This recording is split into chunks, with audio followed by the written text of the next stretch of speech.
At least 111 people were arrested Black Friday in a series of protests and acts of civil disobedience targeting Walmart and other big box retailers. In St. Paul, Minnesota, 26 protesters were arrested when they blocked traffic while demanding better wages for janitors and retail employees. In Illinois, 10 people issued citations at a protest near a Walmart in Chicago. Video posted online showed 9 people being arrested at a protest outside a Walmart store in Alexandria, Virginia. 9 community leaders, labor leaders, workers were just arrested as part of a civil disobedience to bring attention to the fact that Walmart is not treating its workers right, that it's not respecting it, that it's not letting workers exist with dignity. And so we wanted to make sure that they knew and that the workers know that there's a large community behind them that supports them and that's going to stick by them until we get respectful treatment, dignified work, good salaries. Protests were also held across California. 15 people were arrested outside a Walmart in Roseville, another 10 arrested in Ontario, California, 5 more people arrested outside a Walmart in San Leandro.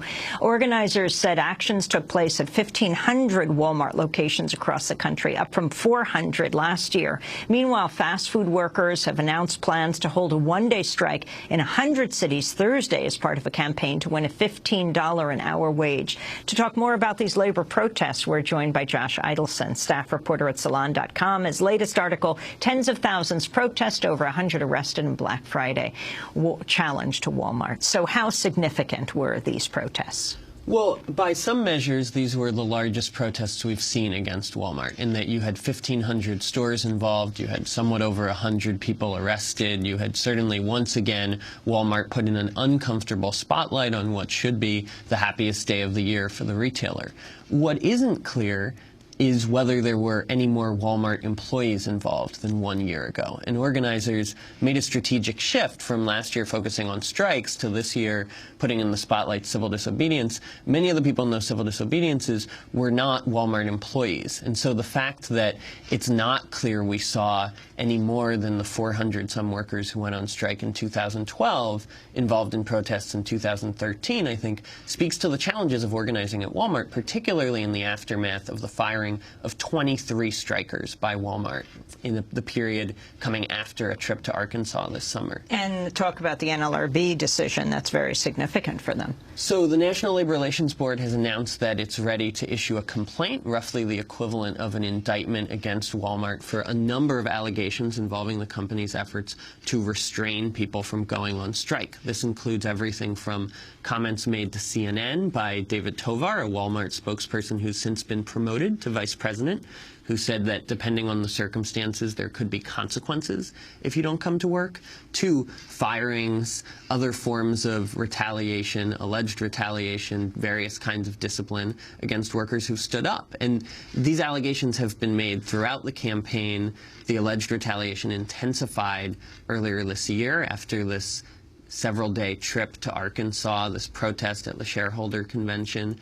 And in conversations with workers, those actions have had a real effect. And so there's hope expressed both by employees and by activists that the Labor Board, moving forward with these allegations, will embolden workers to stand up to this alleged retaliation. But the Labor Board does not have a very successful history of averting or avenging actions by companies that try to squash workers' organizing. And talk about our Walmart, the group affiliated with United Food and Commercial Workers. So this is a group that has very close ties to the UFCW. It is not a union. It is not seeking collective bargaining, but it's a group of workers who are demanding changes to scheduling, schedules that they say are erratic and insufficient, changes to wages, including a demand for a $25,000 a year wage floor for full-time work, and an end to that retaliation, the right to organize and speak up, which is recognized under U.S. law not just for people who want a union, but for workers who want to engage in action collectively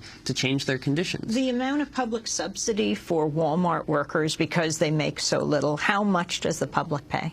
So, depending on what one counts, there was a study that was released by congressional Democrats looking at Wisconsin that estimated that Walmart workers at one store use nearly $1 million in public assistance. And this speaks to, while there are questions about what kind of language makes sense to use, I think sometimes the language that people use to talk about this really reinforces some of the anti-welfare sentiment that people have. It is clear that the fact that our largest employer, which is owned by our wealthiest family, is a company whose employees in tremendous numbers depend on our very stingy poverty programs in the United States, says a lot about the state of the U.S. economy and work. And it wasn't just protests at Walmart stores. In Minnesota, there were also subcontracted janitors involved who clean Target buildings. And these are workers who've gone on strike previously, who are facing, as Walmart warehouse workers do, what I call the who's the boss problem, where they're not legally employed by this giant corporation, but they would argue they are subject to the business model of that company, and they're trying to put that company in the spotlight as a way of forcing some pressure to raise those conditions. Talk about what's going to happen on Thursday and how these actions, if they are related. So the New York Times' Stephen Greenhouse reported that the fast food campaign, an effort that, as I reported first at Salon, came out last year with a strike in one city in New York, which we've seen escalate since then. Greenhouse reported is going to involve strikes in 100 cities on Thursday and protests in many more.